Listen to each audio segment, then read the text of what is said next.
சில முக்கியமான மசோதாக்களை தொடர்ந்து பிஜேபி அரசு, ஒன்றிய அரசாங்கம் தொடர்ந்து இறுதி நாள் வரை காத்திருந்து கொண்டு வருவதை வழக்கமாக கொண்டிருக்கிறார்கள்.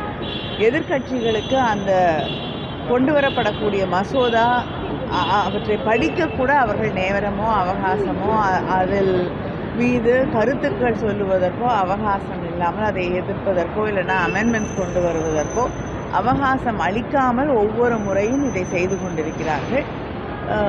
தொடர்ந்து அவர்கள் இந்த நாட்டின் ஜனநாயகத்தை, மக்களால் தேர்ந்தெடுக்கப்பட்டிருக்கக்கூடிய ஆட்சிகளை அச்சுறுத்துவதற்காகவே பல மசோதாக்களை நாடாளுமன்றத்திலே நிறைவேற்ற துடித்துக் கொண்டிருக்கிறார்கள் என்பதை மிக தெளிவாக பார்க்க முடிகிறது. ராகுல் காந்தியினுடைய இந்த வாக்கு திருட்டு அப்படிங்கிற ஒரு பிரச்சாரம் எந்த அளவிற்கு ஈடுபட்டிருக்கு?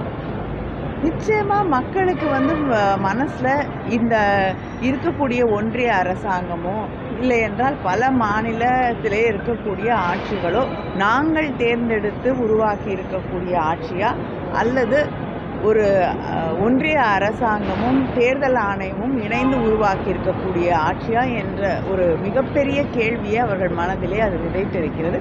பல தரவுகளை தந்துதான் இந்த குற்றச்சாட்டுகளை முன்வைக்கிறது.